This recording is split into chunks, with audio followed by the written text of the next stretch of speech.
찬송하시겠습니다. 찬송가 605장입니다.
마가복음 1장 1절에서 16절입니다. 신약성경 70쪽 마가복음 10장 1절에서 16절 말씀. 예수께서 거기 떠나 유대 지경과 요단강 건너편으로 가시니 무리가 다시 모여들거늘 예수께서 다시 전례대로 가르치시더니 바리새인들이 예수께 나와 그를 시험하여 묻되 사람이 나를 버리는 것이 옳으니까 대답하여 이르시되 모세가 어떻게 너희에게 명하였느냐. 이르되 모세는 이런 것을 써서 버리기를 허락하였나이다. 예수께서 그들에게 이르시되 너희 마음이 완악함으로 말미암아 이 명령을 기록하였거니와 한도 때로부터 사람을 남자와 여자로 지으셨으니 이러므로 사람이 그 부모를 떠나서 그 둘이 한 몸이 될지니라.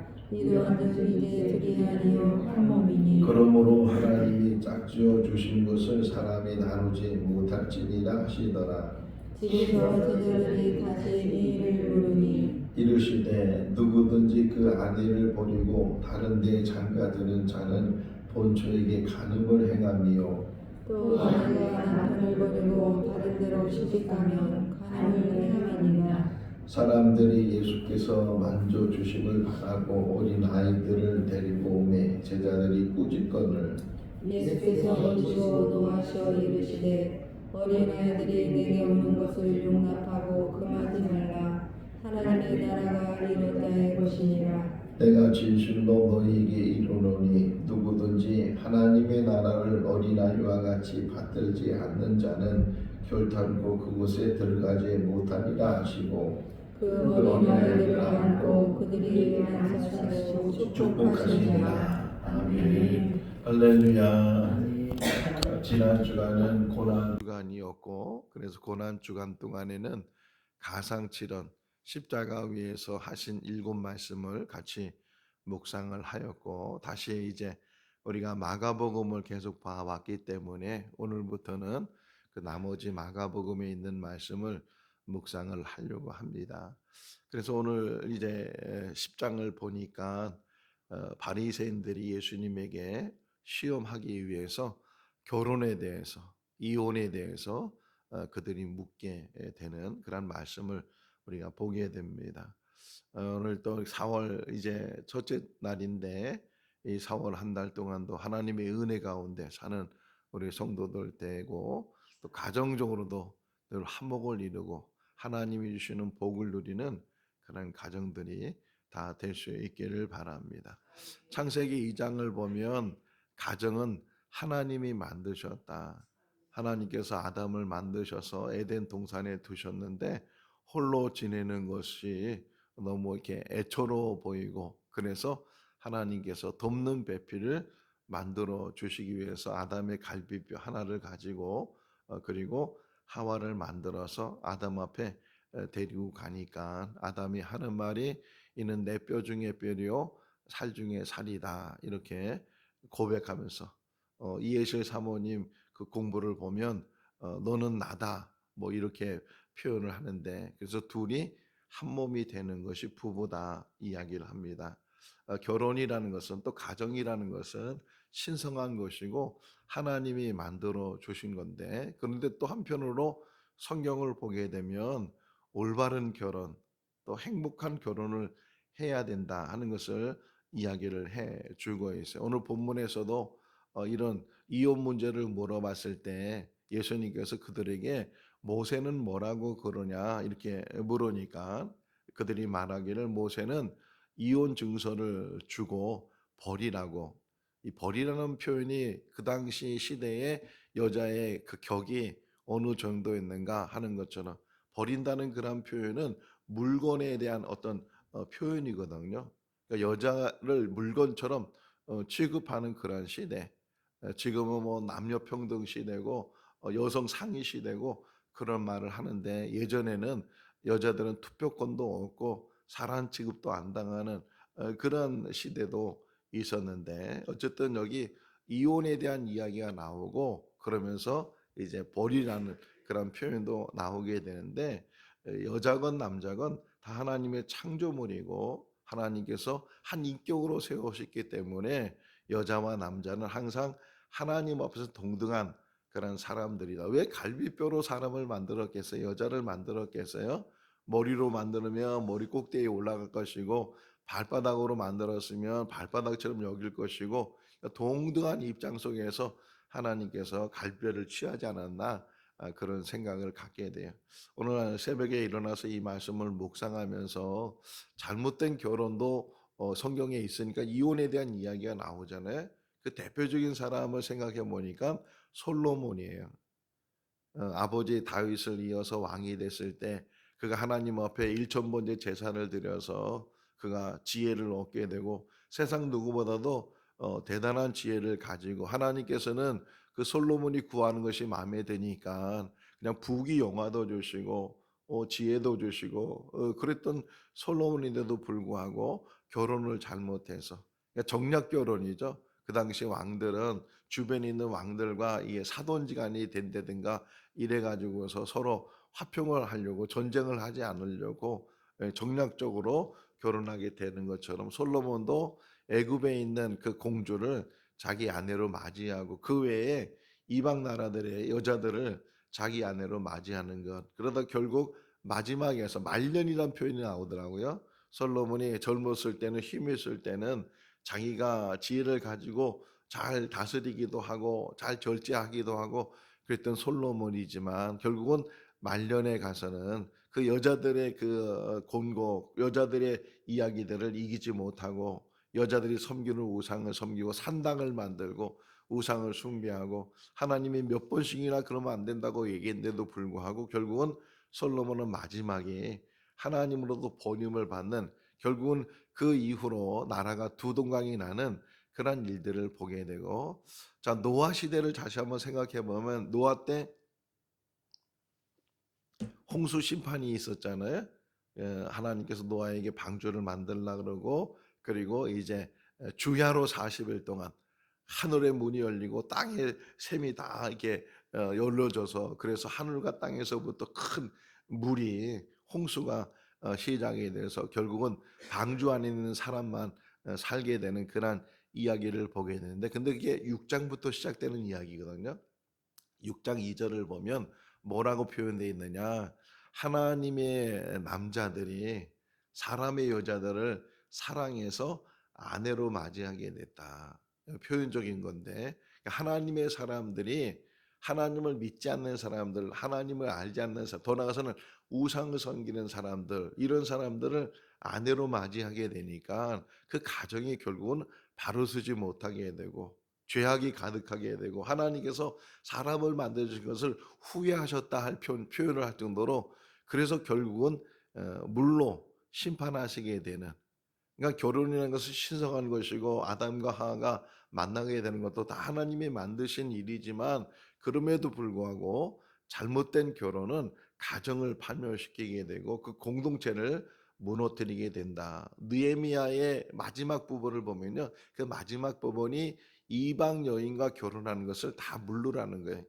그 여인들을 다 보내고, 신앙적으로 큰 문제가 있으니까 이스라엘 백성들이 가나안 땅에 들어가기 전에 그 광야에 살고 있을 때도 하나님께서는 신신당부하는 것이 그 일곱 족속을 다 진멸해라, 진멸하고 그들을 아내로 삼지도 말고 그들 너희 딸들을 그들에게 주지도 말고, 이렇게 혼합시키지 말고 다른 어떤 신들을 섬기는 그런 사람들을 만나지 않도록 항상 조심해야 된다. 또 삼손이 생각이 났어요. 삼손은 사사로 처음부터 날 때부터 나실인이 돼가지고, 나실인이 뭐예요?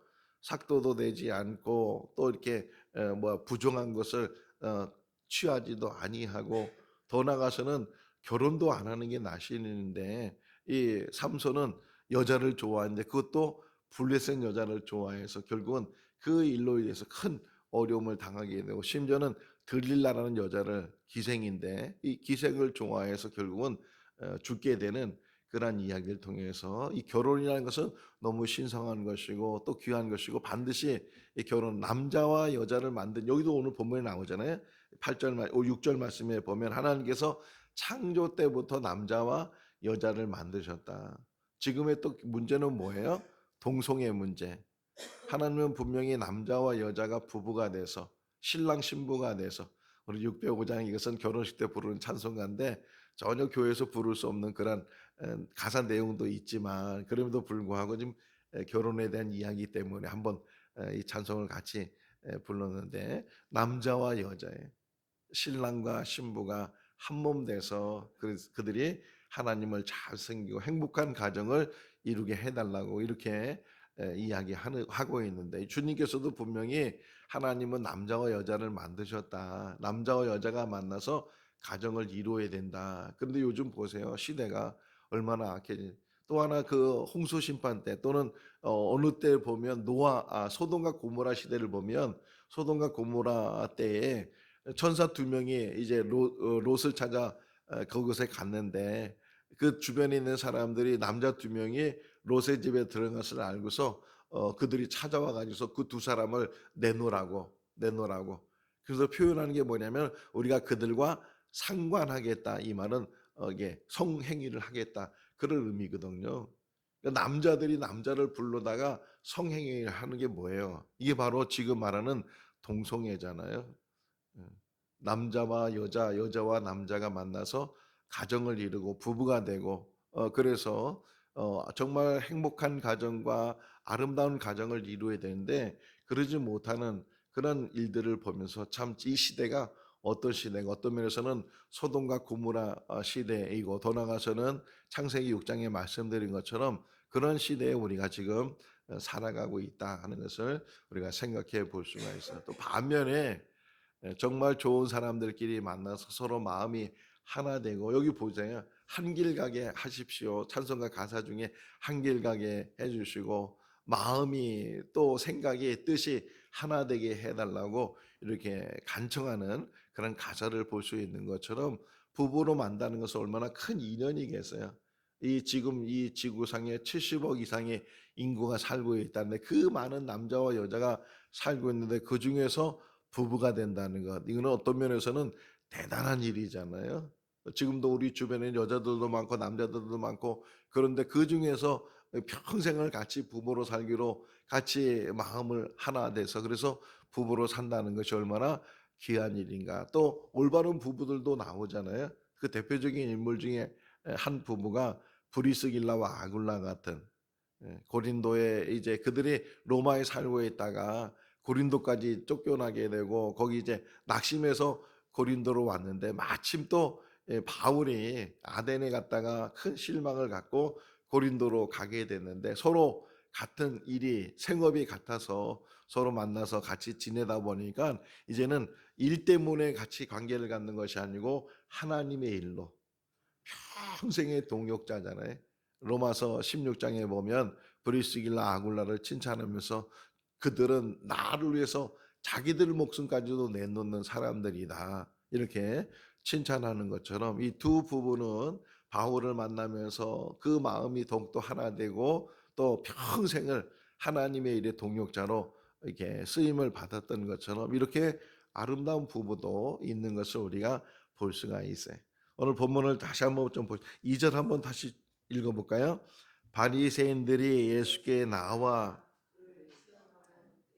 사람이 아내를 버리는 것이 옳으니까 뭐 하기 위해서? 시험하기 위해서.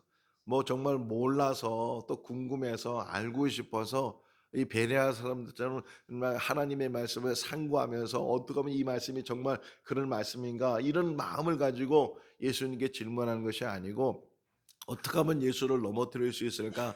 어떻게 하면 예수를 올무에 이제 묶어서 잡아갈 수 있을까? 그런 마음으로 이 시험 하는 그런 마음으로 이제 물었던 거예요. 뭐라고 물었어요? 아내를 버리는 것이 버린다고 표현하고 있잖아요. 아내를 버리는 것이 옳은 일입니까? 이런 질문 속에 내막 중에 하나가 뭐였냐면 헤롯이 자기 그 제수 씨를 아내로 맞이한 사건이 있었잖아요. 그것 때문에 세례 요한이 막 큰 소리로 그건 잘못된 것이라고 그렇게 결혼하면 안 된다고 막 야단을 하니까 헤롯이 그 세례 요한을 오기 가둬두게 되고 결국 자기 생일날 헤로디아의 딸로 인해서 결국은 세례 요한이 죽게 됐는데 보면은 다시 되돌아보면은 세례 요한이 붙들리게 되고 죽게 된 그런 빌미가 뭐였냐면 결혼 문제였다는 거예요.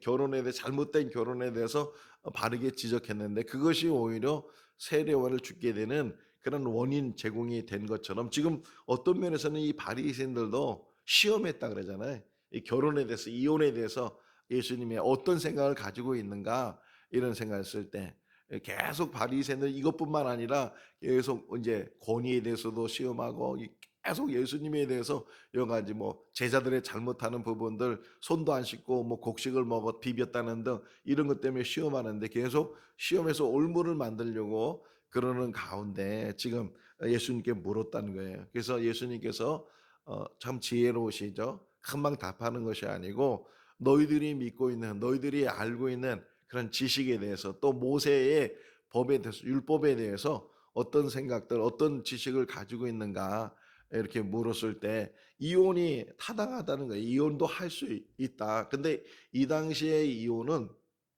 여자가 불의를 행했을 때, 예, 불의를 행하고 그러니까 간통을 한다든가 남편인데도 불구하고 다른 남자와 바람을 피우나 뭐 이런 일들이 있었을 때는 당연히 이혼할 수 있고 혹이나 또 반대로 남자가 자기 아내가 있는데도 불구하고 다른 여자를 만나거나 이렇게 간통을 하는 그런 일들이 있을 때는 여자가 요구하게 되면 이혼 증서를 써줘서 이혼할 수 있도록 그래서 그 여자가 다시금 이제 살림을 차릴 수도 있을 정도로 그런 배려도 어떤 면에서 모세가 해 두는 거예요. 근데 이게 시대적으로 막 변하면서 사람이 얼마나 악하냐면 법을 만들면 그 법을 잘 진행하고 준수하는 것이 사람의 도리일 텐데 오히려 그 법을 악용하는 일들이 많이 있다는 거예요. 악용하는 일들.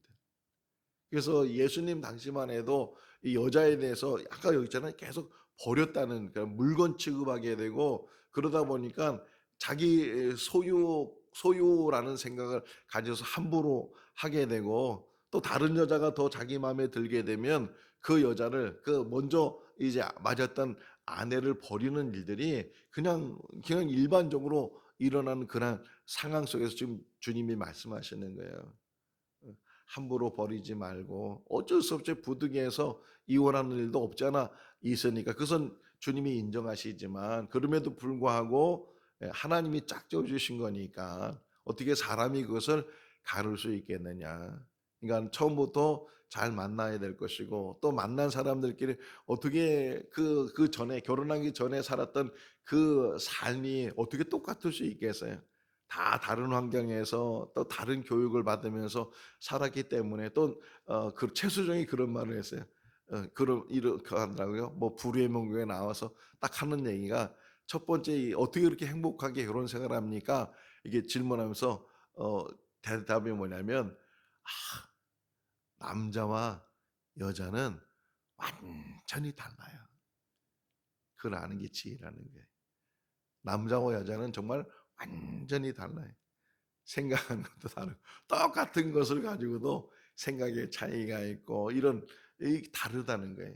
근데 결혼하다 보면 결혼 초에 이 다른 것을 인정하지 못하고 그 자기가 잘못 자기 판단이죠. 자기 기준에 잘못한 부분들 이거 틀렸다는 부분들 이런 걸 자꾸만 고치려고 하고 여기에 대해서 자꾸만 잔소리를 하게 되고 짜증을 내게 되고 막 이런 것 때문에 부부싸움이 일어나게 되고 갈등을 갖게 되고 요즘은 뭐 안 맞아서 마음이 안 맞아서 이혼한다고 심지어는 신혼여행 갔다 오면서도 이혼하는 사람들도 있다 그러고 막 그런 일이 있는데 처음부터 맞을 수도 없고 생활이 다르고 생각이 다르고 남자 여자가 다르고 다 다른 부분인데 그런 부분들을 조금씩 조금씩 맞춰가면서 인정해 주면서 그러나 한 가지 그 가사 또 한번 다시 얘기하면 그 605장 가사 중에 이런 가사가 나와요.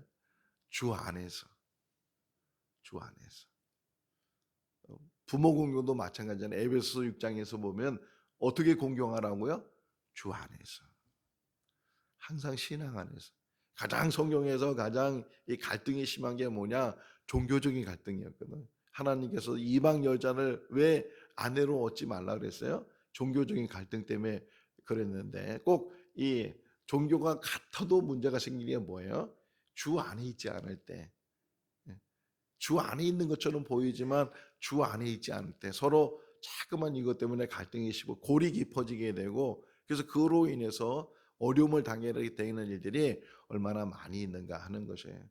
조금씩 조금씩 양보해 주고 맞춰가고 이해하고 그러면서 가정을 하나하나 잘 세워 나가게 될 때 어떤 분 얘기 한 40년 50년 이게 결혼 생활하는 분이 이런 말을 한 걸 제가 들었어요. "아 목사님 지금이 제일 행복해요." 그전에 얼마나 많은 일들이 일어났겠어요. 그 많은 일들 다 겪고 다 이겨내고 그러면서 어쨌든 이제 70이 되고 그러니까 70이 넘으면서 이제는 산다는 것이 뭔가, 결혼이 뭔가, 부부가 뭔가 이런 것들을 이제 알게 되니까 지금의 행복하다는 거예요. 여러분 우리 이 땅에 사는 날 동안 누구하고 가장 오래 사는 거예요? 부모와 자녀는 한 30년 정도라고 볼 수 있잖아요. 형제들은 뭐 그보다 더 빨리 헤어지기도 하고. 근데 부부는 뭐 빨리 뭐 세상을 떠나는 사람도 있고 그렇지만 대략 40년, 50년을 같이 사는 게 부부고 또 하나는 마지막 모습. 어제도 뭐 어떤 유명한 탤런트가 세상을 떠났다는 그런 뉴스를 보게 되는데 이렇게 마지막 떠났을 때 내 옆에 있는 사람이 아내고 내 옆에 있는 사람이 남편이니까 내 인생의 마지막을 지켜주고 마지막과 함께하는 사람이 부부잖아요.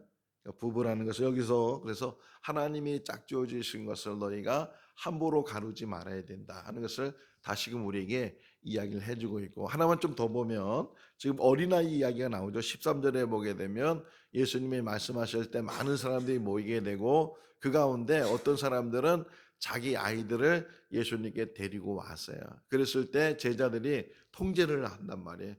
오지 못하도록 예수님 앞에 가까이 모자도록 꾸짖었단 말이 나오죠. 꾸짖으면서 오지 못하게 하는. 어렸을 때 제가 어렸을 때 초등학교 다녔을 때 집, 시장, 학교 이렇게 돼 있어요. 집이고 중간에 시장이 있고 물론 저쪽 돌아가면 산으로 가면은 시장을 안 거쳐서 가지만 제일 지름길은 시장을 거쳐서 이렇게 학교 가는 길이 있는데 꼭 돌아올 때 보면 그 시장 옆에 큰 공터가 있거든요. 공터에 사람들이 막 모여 있으면 얼마나 호기심이 생겨요. 그래서 가면은 뭐라고 그러냐면 거기 있는 애들은 가라, 애들은 가라. 약장사들, 애들은 가라. 그 말을 많이 들어했던. 근데 우리는 끝까지 안 가고 보잖아요. 뭐 뱀 구경하고, 뭐 원숭이 구경하고, 결국은 약 팔려고 이제 그런 거 차력하는 거 보고 막 그런 기억이 나는데, 애들은 가라, 애들은 가라. 지금 이 예수님 앞에 사람들이 막 애들을 데리고 왔는데, 애들 뭐 떠들기도 하고 막 그러잖아요. 애들은 가라고. 애들 우리 예배 때도 막 아이들 떠들면 막 그 신경 쓰이게 되고 막 그런 일도 없잖아요, 있잖아요. 그럼에도 불구하고 그 아이들이 교회 안에 있다는 게 얼마나 감사해요. 한번 어느 목사님이 이렇게 연세 많은 목사님인데 주일날 이게 보니까 여기 청년들이 앉아 있는데 그 청년 중에 하나가 노랗게 물들여서 앉아 있더래. 그 머리를 보는 순간이 막 속이 그냥 뭔가 확 치부러 올라가지고서 막 그랬는데 기도하는 중에 뭐라고 하나님이 이렇게 음성을 들려주냐면 야 그래도 여기 와 앉아 있잖아. 그 소리가 감동이 되더라. 그래도 와 앉아 있는 게 말씀 듣겠다고 앉아 있는 게 오히려 더 감사한 생각이 들었다는 거. 우리 어렸을 때 이제 교회 학교 다닐 때 분만 공부가 이렇게 이게 하나잖아요. 교회가 하나면은 여기 1학년, 2학년, 3학년 같은 교실 안에서 그냥 분만 공부하면은 선생님들이 계속 목소리가 높아지는데 옆에서 떠드는 것 때문에 그렇도 있지만 애들이 떠들어서 애들이 그렇게 떠들고 이게 집중도 안 하고 막 그런데도 선생님은 막 성경 말씀 가르쳐 주고 분만 공부하고 막 그랬는데 근데 그 아이들이 다 자라서 신앙의 일꾼들이 되잖아요. 주님께서 지금 꾸짖는 아이들을 꾸짖지 말라고 그들을 안아주시고 그리고 그들을 축복해 주셨어요. 지금 교회 어린아이 볼 수도 없고 심지어는 교회 학교들이 지금 다 없어지는 상황 속에 있대잖아요. 저출산도 있고 또 저출산이 아니더라도 지금 아이들이 하나님 찾는 아이들이 없는 그런 시대에 지금 우리가 신앙생활 하고 있는데 한 아이가 얼마나 귀하겠어요. 한 아이를 잘 히틀러가 왜 그렇게 독재자가 되고 어릴 때 받았던 상처 때문에 그렇다는 거예요. 처칠이 왜 그렇게 유명한 총리가 되고 어릴 때 칭찬 들었기 때문에 그렇다는 거예요. 그러니까 어릴 때 들은 말 한마디가 그 사람의 인생 전부를 결정할 수도 있다. 우리 인생을 살아가면서 또 우리 주변에 있는 아이들 다 사랑하는 마음을 가지고 떠든다고 해서 조용히 하라고 떠들지 말라고 애들이 떠들어야 애들이잖아요. 근데 어른을 만들려고 하면 점잖다는 말은 좋지 않은 말이래잖아요. 젊지 않다는 말이잖아요. 어린아이가 젊지 않으면 어떻게 되겠어요? 그러니까 점잡은 것은 어른들이 점잡으면 되고 아이들 떠들거나 뭐 장난 이 교회 안에 있어서 떠들고 말씀 들으면서 다 듣더라고요. 떠드는 것도 다 들으니까 이 아이들 그래서 뭐라 해요? 16절 한번 읽어볼까요? 그 어린 아이들을 안고 그들을 위해 안수하시고 축복하시니라. 우리가 늘 해줄 수 있는 것은 축복하는 거예요. 우리 자녀들뿐만 아니라 우리 주변에 있는 아이들 항상 축복하고 이 어린아이가 어쩌면 하나님 나라에 들어갈 수 없다고 주님 말씀하셨는데 어린아이가 가지고 있는 그 특징이 뭐예요? 순수함이잖아요. 순수. 진실함. 거짓됨이 없는 뭐 요즘 아들 뭐 그런 것도 잘 적용되지 않지만 정말 어린아이의 표현이 뭐예요? 순수함, 진실함. 하나님 나라는 이들이 들어가게 된다고 말씀하고 있는데 우리가 우리의 삶을 살면서 결혼이라는 것은 얼마나 신성한 일인가. 또 결혼했다고 해서 처음부터 행복한 것이 아니고 서로 잘 맞춰가고 만들어가고 세워가고 그러면서 좋은 가정, 좋은 부부의 삶이 마지막까지 잘 이루어질 수 있도록 서로 노력해야 돼요. 서로. 한 사람만 노력하는 것이 아니고 서로 잘 노력하고 세워주는 그런 삶을 우리가 살고 또 우리 주변에 있는 우리 아이들 귀하게 여기고 그 아이들이 올 때부터 하나님 말씀 안에서 잘 성장할 수 있도록 우리가 축복해주고 그들을 안아주고 그들과 더불어 함께하는 그런 신앙생활이 될 수 있기를 주님의 이름으로 축원합니다. 기도하겠습니다.